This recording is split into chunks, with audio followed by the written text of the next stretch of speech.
7 தமிழ், பொறுப்பும் பொது நலமும்.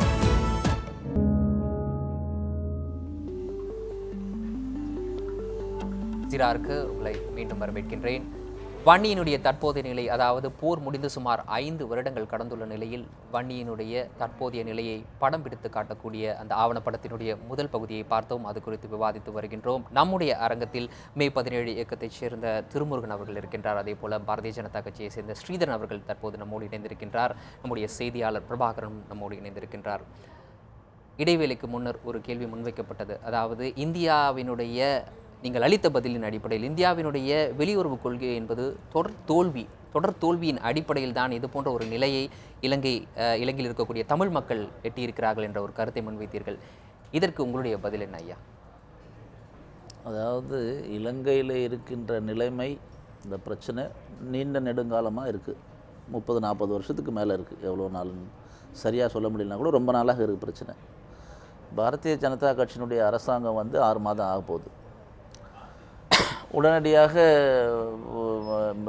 அனைத்து விஷயத்தையும் தீர்த்து விட முடியும் என்று எதிர்பார்ப்பது கூட சரியான விஷயமா இருக்க முடியாது. கண்டிப்பாக இந்த 6 மாதம் தாண்டி இதற்கு முன்னர் இருந்த 6 வருடங்களில் பாரதிய ஜனதா கட்சி இலங்கை தமிழர்கள் பிரச்சனையில் மேற்கொண்ட நடவடிக்கை இல்லை, அப்போ இருந்த பிரச்சனை வேறு. அப்போ நிறைய எங்களால் உதாரணம் சொல்ல முடியும். அந்த 6 ஆண்டு காலத்தில் மீனவர்கள் பிரச்சனையில் சுட்டு கொல்லப்பட்ட மீனவர்களுடைய எண்ணிக்கை இல்லை, சுத்தமாக கம்மியாக இருந்தது, குறைச்சலாக இருந்தது. அப்போ இந்த அளவுக்கு உள்நாட்டு பிரச்சனை அங்கே இவ்வளோ அதிகமாக இல்லை. இன்னும் நிறைய அந்த சுமூகமான ஒரு அரசியல் சூழ்நிலையில் விடுதலை புலிகள் இயக்கத்திலெல்லாம் கூட சேர்த்து ஒரு ஜனநாயக அமைப்பில் கொண்டு வரதுக்கான முயற்சியெல்லாம் கூட நடைபெற்றது. அதற்கு துரதிருஷ்டவசமாக யாரும் ஒத்து வரலைன்றது தான் உண்மை. ஆனால் இப்போ இருக்கிற நிலைமை, 10 ஆண்டுகளாக இருந்த ஐக்கிய முற்போக்கு கூட்டணி அரசு பல வகையில் எந்த விதமான இந்த போருக்கு பிறகு புனர் நிர்மாணத்துக்கு கூட, நீங்கள் இந்த டாக்குமெண்ட்ரி நான் பார்க்கல, அது திருப்பி வாய்ப்பு கிடைச்சா நிச்சயமாக 2வது பாகம். 2வது அழிவு இருக்கிறது, தமிழர்களுடைய பகுதியிலே சிங்களருடைய குடியேற்றம் இருக்கிறது, இராணுவமயமாக்கப்பட்டிருக்கிறது, இராணுவம் முழுமையாக விலக்கப்படவில்லை, சுதந்திர உணர்வு இல்லை, அச்ச உணர்வுடன் வாழ்கிறார்கள், எல்லாம் இருக்கிறதா செய்யுது. உண்மைதான் அது, இதில் எந்த மாற்று கருத்தும் இல்லை. நிறைய வேலை வாய்ப்பு இல்லை. நான் என்ன கேட்குறேன், 6 மாதத்தில் வெளியுறவுத்துறை ஒரு நாட்டுக்கும் இன்னொரு நாட்டுக்கும் இருக்கிற ஒரு பிரச்சனை. வெளியுறவுத்துறை அடிப்படையில் உடனடியாக மாற முடியாது. ஆனால் மனநிலை அளவில் மத்தியில் ஏன் அதுதான் சொல்றேன் சூழ்நிலை நடக்கிறதா என்பதை அதுதான் நீங்க ஒரு விஷயத்தை தெளிவா புரிஞ்சுக்கணும். கொஞ்சம் பொறுமையா நிதானமா யோசனை பண்ணணும். 10 ஆண்டுகளுக்கு முன்னாடி இந்த கடந்த 1 வருடத்துக்கு முன்னாடி கூட நிறைய வாய்ப்புகளை இலங்கை இந்தியாவுக்கு கொடுத்தது புனர் நிர்மாணத்திற்கு கூட. அதை நம்ம எந்த வகையிலும் அதை இலங்கையில் இருக்கிற தமிழர்களுடைய நலனுக்காக பயன்படுத்த முடியல. நிறைய காரணம். இன்றைக்கி 50,000 வீட்டு மனைகளுக்காக குறைஞ்சபட்சம் இடம் ஒதுக்கிறதுக்காவது முன்னிலை பண்ணியிருக்காரு. இந்த 6 மாதத்துல தான் வந்திருக்கு. இதோடு இல்லை, அம்பன் தோட்டான்னு ஒரு துறைமுகத்தை சைனா இன்றைக்கி முழுக்க பயன்படுத்தியிருக்காங்கல்ல, டெவலப் பண்ணியிருக்காங்க. அந்த துறைமுகத்துக்கு முதல்ல ஆஃபர் கொடுத்தது இந்தியாவுக்கு, நீங்கள் எங்களுக்கு பண்ணி கொடுங்கன்னு சொன்னாங்க. அப்போல்லாம் நம்ம முழுக்க இலங்கையை நம்ம கட்டுப்பாட்டுக்குள்ளார கொண்டு வந்திருக்கலாம். அது வெளியுறவுத்துறையுடைய தோல்வி என்று சொல்லுங்கள், அதை ஏற்றுக்கொள்ளலாம் ஒரு வகையில் கூட. ஆனால் இன்றைக்கு 24 மணி நேரத்தில் பதவியேற்ற உடனே ராஜபக்ஷே, நீங்கள் ஒரு விஷயம், இப்போ இருக்கிற பிரச்சனைக்கு தீர்வு கிடைக்கணும் என்று சொன்னால் அந்த அதிபர் அளவு நிச்சயமாக முடியும். அந்த அதிபரும் சேர்ந்து தான் பண்ண முடியும். அந்த அதிபரை கூப்பிட்ட 24 மணி நேரத்தில் அவருக்கு ஒரு எச்சரிக்கை கொடுத்தோம். 13வது சட்ட திருத்தம் மட்டுமல்ல, அதற்கும் மேலே எதெல்லாம் இப்போ இருக்கிற காயத்துக்கு மருந்து தடவ முடியுமோ, குறைஞ்சபட்ச வாழ்வாதாரம், அடிப்படை அதிகார பகிர்வு, இது மாதிரிலாம் கொடுக்க முடியுமோ, அதற்கு 24 மணி நேரத்தில் திரு நரேந்திர மோடி அவர்கள் முயற்சி எடுத்திருக்கிறார். நீங்கள் 30 வருஷம் 40 வருஷம் நடந்த பிரச்சனைக்கும் இந்த அடிப்படையிலே தான் மாகாண சபை தேர்தல் நடத்தப்பட்டது. சிவி விக்னேஷ் சொல்லப்பட்டது. அதுதான் அதே சிவி விக்னேஸ்வரன் அவர்கள் தொலைக்காட்சிக்கு தமிழகத்தில் எவ்வளவு தூரம் புலம்பிட்டு போனார்னு எல்லாருக்கும் தெரியும். எந்த விதமான ஒரு அதிகாரம் கூட இல்லை என்பது. இப்படி ஒரு ரோக் ஸ்டேட்டோட பிரசிடென்ட்டா கருதப்படுற அந்த பிரசிடென்ட்டுக்கு பர்టిక్యులரா வாழ்த்து அப்படின்னு சொல்றது எப்படி, எந்த வகையில நீங்க பாக்குறீங்க? ஒரு விஷயத்தை எல்லாம் ஒரே கோட்ல இணையற மாதிரி உங்களுக்கு எதுவும் ஒரு கோட்ல இணையலங்க. நீங்க பாக்குறது காமால கண்ணாடி போட்டுட்டு பார்த்தா எல்லாம் மஞ்சளா தெரியும். இதுல குறுகிய லாபத்துக்காக உணர்ச்சிகளை வச்சு வியாபாரம் பண்றதுக்காக ஒரு சில அரசியல் கட்சிங்க பேசுற மாதிரி நீங்களும் பேசக்கூடாது. சொல்ற வந்த விஷயம் என்னன்னா, 6 மாதம் தான் ஆயிருக்கிறது. இதற்கான முயற்சியை டிஎன்ஏன் நீங்க சொல்றீங்க இல்லையா, தமிழ் தேசிய கூட்டணியுடைய அமைப்புடைய தலைவர் ஐயா சம்பந்தன் இருக்கார். அவர் இந்த விஷயத்தில் அதிகமாக எம்பிக்களை கொண்ட தலைவராக இருக்கார். அவர் அதில் அக்கறை உள்ளவர். உங்களுக்கு தெரியும், ஏன்னா அவர் அந்த நூறில் தான் வாழ போகிறாரு. அவர்கள் மக்களை பற்றி அவருக்கு தெரியும். அவருடைய கூற்று பிரகாரம் நம்பிக்கை நம்பிக்கை கீற்று இந்த அரசு வந்த பிறகு எங்களுக்கு கிடைத்திருக்கிறது. கண்டிப்பாக ஐயா, தொடர்ந்து நரேந்திர மோடி மேலே நாங்கள் நம்பிக்கை வைத்திருக்கிறோம். நிச்சயமாக இன்றைய அரசால இலங்கை பிரச்சனையிலே ஒரு நிரந்தரமான நல்ல அதிகார பகிர்வுடன் கூடிய அவர் சுயநிர்ணய உரிமையுடன் கூடிய ஒரு ஆட்சி அமைப்பை ஏற்படுத்துவதற்கு இப்போது இருக்கிற நரேந்திர மோடி அவர்கள் தலைமையில் இருக்க அரசால் முடியும் என்று அங்கு இருக்கிற முக்கிய அரசியல் அமைப்புகள் நம்புகின்றன. இதை குறுகிய அரசியல் செய்வதற்காக, இதை வியாபாரம் செய்வதற்காக இது அரசியல் செய்பவர்கள் தான் இதை அதிகப்படுத்தி ஏதோ ஒரு மிகப்பெரிய இது நடந்துவிட்டதை போல செய்வதுதான் ஒரு வருத்தம். நீங்கள் முன்வைக்கக்கூடிய கருத்திற்கு திருமுருகன் அவர்கள் பதிலளிப்பார். அதற்கு முன்னர் இந்த ஆவணப்படத்தினுடைய 2ஆம் பாகத்தை பார்த்து விடலாம்.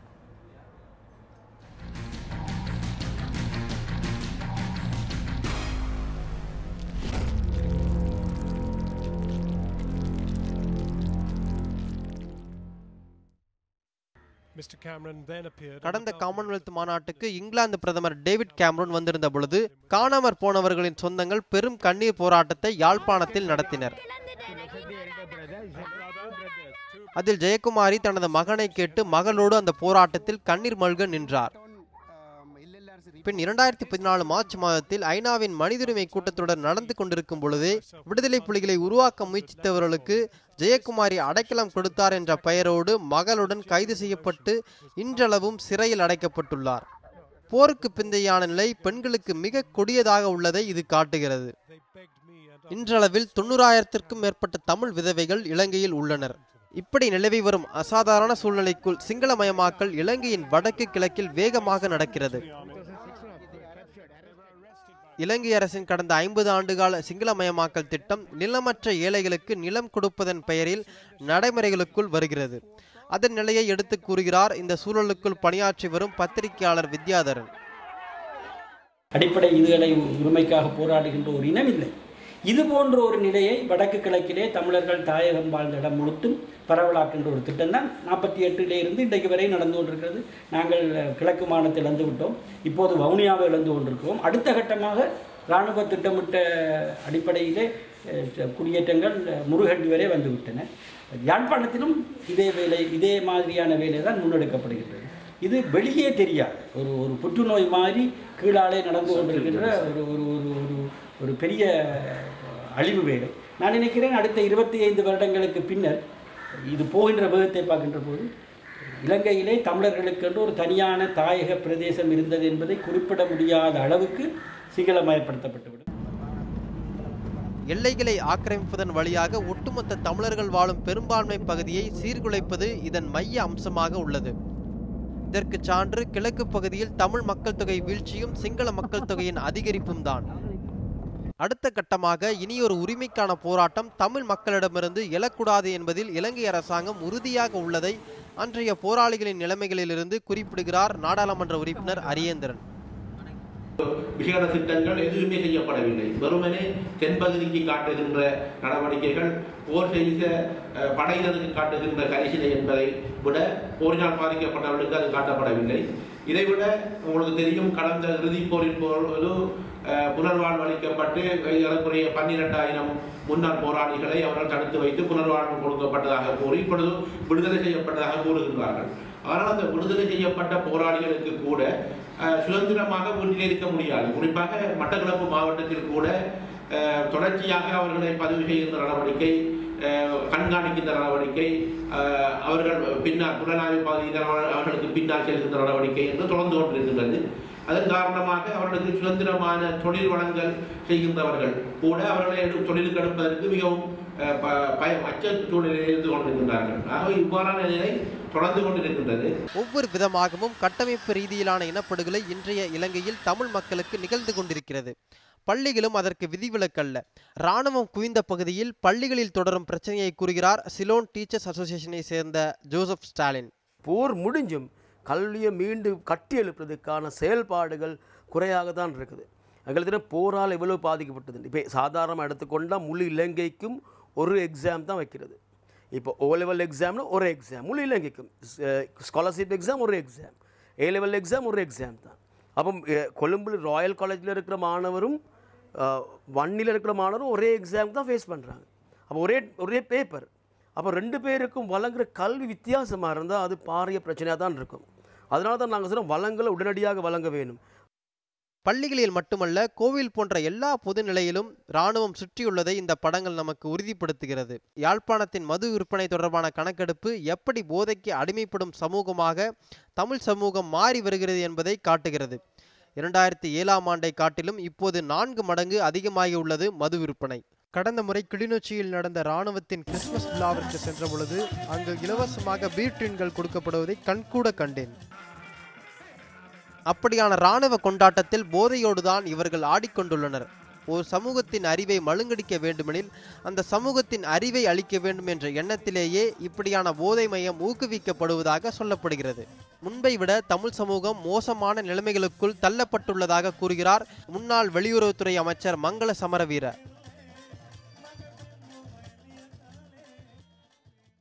Unfortunately, as I mentioned earlier, the end of the war and the defeat of the LTTE gave this government an opportunity to win the hearts and minds of the Tamil. இந்த போரின் முடிவும் புலிகளின் தோல்வியும் தமிழ் மக்களின் வாழ்வை அரசாங்கத்திடம் கொடுத்துள்ளது.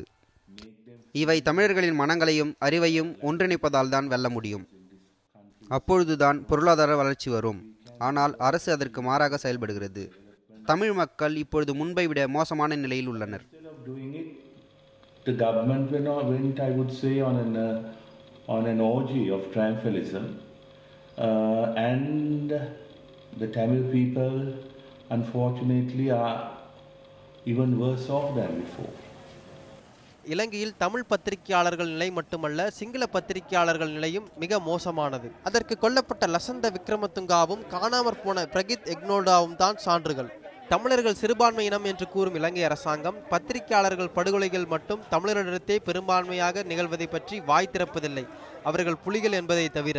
2009 போரில் செய்தி சேகரித்த தமிழ் பத்திரிகையாளர் ஒருவர் போரால் பாதிப்புகளுக்கு உள்ளான பத்திரிகையாளர்கள் நிலையை கூறுகிறார். தற்போதைய நிலவரம் என்று பார்க்கின்ற போது உண்மையில் இலங்கையை பொறுத்த மட்டிலே ஊடக சுதந்திரம் என்பது மிக நெருக்கடியாக அல்லது மிக ஒரு கேள்விக்குரியதாகவே இருக்கின்றது. காரணம் என்று சொன்னால் ஊடகர்கள் அல்லது ஊடகத்துறை சார்ந்தவர்கள் தங்களை சுற்றி ஒரு வட்டத்தை போட்டுக்கொள்கிறார்கள். அது எவ்வாறுன்னு சொன்னால், இந்த வட்டத்தை கடந்து போனால் எங்களுக்கு எதுவும் நடக்கலாம், ஆகவே நாங்கள் இந்த ஒரு வரையறைக்குள் தான் இயங்க வேண்டும் என்கின்ற ஒரு வட்டத்துக்குள் அவர்கள் செயல்படுகின்ற தன்மை தான் காணப்படுகின்றது. உண்மையில் வன்னியிலிருந்து வந்த வன்னியில் உண்மையாக பணியாற்றிய வன்னியில் அர்ப்பணிப்போடு செயலாற்றிய ஊடகர்கள் பலர் ஊடகப் பணியிலிருந்து முற்றாக ஒதுங்கி இருக்கின்றார்கள். அவர்கள் வெளியிலே சென்று பல ஊடகங்களில் பணியாற்றுவதற்கான சந்தர்ப்பங்கள் கிடைத்தாலும் கூட மாற்று கொள்கைகளோடு இயங்க வேண்டும் அல்லது உயிர் அச்சுறுத்தலை சந்திக்க வேண்டும் என்கின்ற 2 காரணங்களால் அவர்கள் ஒதுங்கி தமக்கு சம்பந்தமில்லாத அல்லது தமக்கு அனுபவம் இல்லாத வேறு துறைகளில் தங்களை அர்ப்பணித்து கஷ்டப்பட்டு மீளவும் தங்களுடைய வாழ்க்கையை முன்னெடுப்பதற்கு பூச்சியத்திலிருந்து முயற்சிக்க வேண்டிய ஒரு அவல நிலை தான் காணப்படுகின்றது. ஊடக சுதந்திரம் என்பது இன்னும் எத்தனை ஆண்டுகள் சென்றாலும் இங்கு வரும், இலங்கையில் வரும் என்பதற்கு எந்த நம்பிக்கையும் இல்லை. அரசியல் உரிமைகள் கொடுக்கப்படும் என்ற இலங்கை அரசின் மேம்போக்கான உரிமை பகிர்வு பேச்சும் 13வது சட்ட திருத்தத்தின் மூலம் தமிழ் மக்களுக்கான உரிமை கிடைக்கும் என்ற இந்தியாவின் அலங்கார பேச்சும் வெறும் வார்த்தைகளாகவே உள்ளன. வடமாகாண சபை தேர்தல், இழந்த நில உரிமை, போலீஸ் உரிமை என எதையும் வடமாகாண சபை முதலமைச்சரான CV விக்னேஸ்வரனுக்கு பெற்றுத்தரவில்லை. இந்த இறுக்கமான நிலைமையை குறிப்பிடுகிறார் பத்திரிகையாளர் வித்யாதரன். அவர்களுக்கு மற்ற விடயங்களிலே அடிப்படை கட்டுமானங்கள், வீதிகள், போக்குவரத்துகள் எல்லாம் அமைக்கப்படுகின்றன, அதை நான் மறுக்கவில்லை. ஆனால் அவையெல்லாம் எங்களுடைய இனத்தை அடக்குவதற்கான கருவிகளாக பயன்படுத்தப்படுவதற்காக முன்னெடுக்கப்படுகின்றன என்பதுதான் தமிழினத்துடைய மிக மிக மோசமான ஒரு கவலை தரும் விடயம். போருக்கு முன்னர் நெருக்கடிகள் இருந்தன, போரின் போது நெருக்கடிகள் இருந்தன. ஆனால் எங்களுக்கு ஒரு நம்பிக்கை இருந்தது. அந்த போரின் பின்னே எங்களுக்கு ஒரு விடிவெள்ளி கிடைக்கும் என்ற நம்பிக்கை இருந்தது. இப்போது அந்த விடிவெள்ளிக்கான அடையாளமே இல்லாமல் போயிருக்கு. இது சமாதானத்துக்கான போர் என்பது போருக்கான சமாதானம் என காணாமற் போன சிங்கள பத்திரிகையாளர் பிரகித் கூறியவைதான் இன்றைய இலங்கை தொடர்பாக மீண்டும் மீண்டும் நினைவுக்கு வருகிறது. வடக்கில் நுழையும் வெளிநாட்டினர் விசா பெற்றாலும் இலங்கை பாதுகாப்புத்துறையிடம் அனுமதி வாங்க வேண்டும் என்பதுதான் இலங்கை உருவாக்கியுள்ள சமாதானம். இந்த ஆணையரவு சோதனை சாவடியைப் போல ஒட்டுமொத்த இலங்கையின் வடக்கும் கிழக்கும் இராணுவ சோதனை நிலங்களாகவே உள்ளன.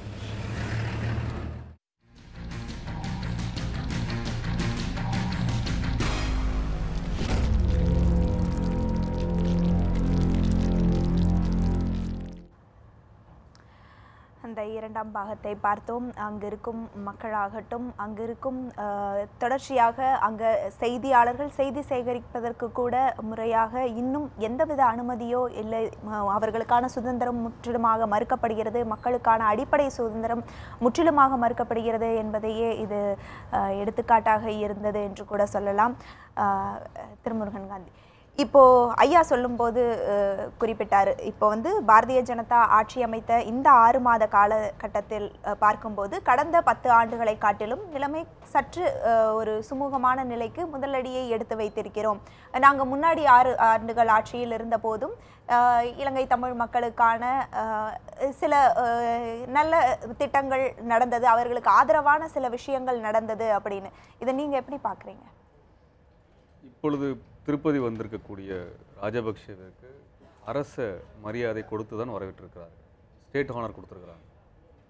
அது தட்ஸ் இஸ் பர்சனல் விசிட். அவர் தனிப்பட்ட காரணங்களுக்காக வரக்கூடியதுக்கு ஒரு அரச மரியாதை கொடுக்க வேண்டும் என்கின்ற அவசியம் எங்கிருந்து வருகிறது என்றால், இலங்கை அரசாங்கத்தோடு குறிப்பாக சிங்கள பேரினவாதத்தோடு தங்களுக்கு இருக்கக்கூடிய உறவின் அடிப்படையில் வருகிறது. ஆர்எஸ்எஸும் பொதுபல சேனாவும் இணைந்திருக்கிறார்கள். இந்த சிங்கள பேரினம், தமிழர்களை கொலை செய்த சிங்கள பேரினவாதத்தின் தந்தையாக இருப்பவருக்கு பிரணாப் முகர்ஜியின் வழியாக தபால் தலை வெளியிடுகிறது பாரதிய ஜனதா கட்சி. இப்படியாகத்தான் தங்களுக்கான ஒரு கருத்தியல் ஒற்றுமையை கொடுத்திருக்கார்கள். இது அரசு ரீதியாக மட்டுமல்ல, கருத்தியல் சித்தாந்த ரீதியாக ஒன்று. அதாவது எப்படி ஹிட்லருக்கும் முசோலினிக்கும் நாம் இருவரும் கொலை கூட்டாளிகள், இருவரும் சேர்ந்து கொலை செய்வோம் என்று கைகூர்த்தார்களோ, அதே போல குஜராத்தில் படுகொலை செய்த நரேந்திர மோடியும் தமிழர்களை படுகொலை செய்த ராஜபக்சேவும் கருத்தியல் ரீதியாக கைகோர்த்திருக்கிறார்கள். ஆர்எஸ்எஸும் பொதுபல சேனாவும் கைகோர்த்திருக்கிறது. ஆக 2 பேருமே சர்வதேச அளவிலே விசாரிக்கப்பட வேண்டிய இனப்படுகொலையாளர்கள், கிரிமினல்கள். நரேந்திர மோடியும் சரி, ராஜபக்சேவும் சரி, அதில் எங்களுக்கு எந்த மாற்று கருத்தும் கிடையாது. இதை பற்றியான விசாரணை என்பது மறைந்த கிருஷ்ணய்யர், நீதியரசர் கிருஷ்ணய்யர் தலைமையிலான மும்பையினுடைய உயர்நீதிமன்ற நீதிபதியாக இருந்த சுரேஷ் அவர்களுடைய தலைமையிலே குஜராத்தில் நடந்த இனப்படுகொலையை பற்றியான விசாரணை அறிக்கை தான் சர்வதேசம் எங்கும் சென்றது. அதுபோன்ற அறிக்கை தான் ராஜபக்சேவும் சென்றிருக்கிறது. 2 பேரும் இனப்படுகொலையாளர்கள் என்பதில் எங்களுக்கு ஸ்ரீதரன் ஐயா, இவர் வைக்கக்கூடிய அந்த குற்றச்சாட்டு என்பது ஒரு கடுமையான குற்றச்சாட்டு என்று கூட சொல்லலாம். இதற்கு உங்களுடைய பதில்? அதாவது இந்திய அரசமைப்பு சட்டத்தை பற்றி எனக்கு கவலைப்பட மாட்டேன். இந்திய அரசமைப்பு சட்டத்தில் எது சொன்னாலும் அதுக்கு எதிராக பேசுவேன். தேசிய ஒருமைப்பாடை பற்றி நான் அதை பற்றி துணியாக ஒரு நிமிஷம் நீங்க பேசும்போது விஷயத்தை பொறுத்தவரை இலங்கை தமிழ் மக்களினுடைய தற்போதைய நிலையை படம் பிடித்து காட்டக்கூடிய அந்த ஆவணப்படத்தை திரையிட்டோம். இந்த சூழ்நிலையில் இந்த மக்களுக்கு என்ன மாதிரியான விஷயங்களை செய்ய வேண்டும் என்பதன் அடிப்படையில் ஒரு 5 நிமிஷம் நகர்ந்தால் நன்றாக. ஒரு 5 நிமிஷம் நான் கொடுங்க, நான் சொல்றேன். அவர் என்ன ரொம்ப கிரிமினல், நரேந்திர மோடி பிரதமரை பற்றி ஏதோ தரக்குறைவாக பேசுறாரு. ரெண்டாவது அது மாதிரி பேசினார்னா அதற்குரியான கான்சிக்வன்சஸ் அவர் தான் ஃபேஸ் பண்ணுவாங்க. அது நீங்க எடுப்பீங்க, நீங்க அதை பத்தி கவலைப்படாத. நீங்க கவலைப்படாத ஆளுங்க தான் எல்லாரும். விருந்தினர்களுக்கு மறுபடியும் நினைவூட்டுகின்றேன், இப்போது தமிழ் மக்கள் அங்கு வாழக்கூடிய நிலைமை என்ன? இவர் குஜராத் கலவரம் ஏதோ தேவையில்லாம நிச்சயமாக நீங்க யாரோட வரி அது 17 18 19 ஒரே ஒரு விஷயம் பணத்தை வச்சு அரசியல் பண்றவங்களுக்கு மத்தியில இத மாதிரி தான் பேச முடியும். அவங்க பணத்தை வச்சு அரசியல் பண்றவங்க அரசியல் பண்றவங்க ஐயா மறுபடியும் உணர்ச்சி வியாபாரம் பண்ணி மக்களை முட்டாளாக்க. ஸ்ரீதரன் ஐயா, நிச்சயமாக இப்போது நீங்கள் பாருங்க, சொல்லவே விரும்புறேன். யாரோட ஸ்டேட் அது? எங்களுடைய வரி பணம் அது. நாட்டினுடைய எப்படி ஸ்டேட் ஆனர் கொடுத்தீங்க? ஐயா திருமுருகன் ஒரு யாரை கேட்டு ஸ்டேட் ஆனர் கொடுத்தீங்க? ஒரு கேட்கணும் அவசியம் இல்ல. ஒரு நாட்டினுடைய அதிபர் ஐயா ஸ்ரீதரன் அவசியம் இல்ல. கேட்கணும் பண்ணனும். கேட்கணும் அவசியம் இல்ல. அதெல்லாம் முடியாது. எங்களை கேட்டதா பண்ணனும். நீங்க ஒரு பிரதமர் ஐயா, நீங்க யார் அது? நரேந்திர மோடி வாக்களிக்கவே இல்ல. தமிழ்நாட்டுடைய அதிபர், இன்னொரு நாட்டினுடைய அதிபர், அவ்வளவுதான். இது எந்த பிரச்சனையும் இது குறித்து விரிவாக பேசுவோம். நிச்சயமாக இது முழுக்க முழுக்க ஆவணப்படம் சார்ந்து, இந்த ஆவணப்படத்தின் மூலமாக என்னத்தை நாம் தெரிந்து கொண்டோம், அடிப்படையில் எதை நாம் செய்ய போகிறோம் என்பதன் அடிப்படையில் இந்த விவாதம் நகர வேண்டும். ஒரு சிறிய இடைவேளைக்கு பிறகு இந்த விவாதம் தொடரும்.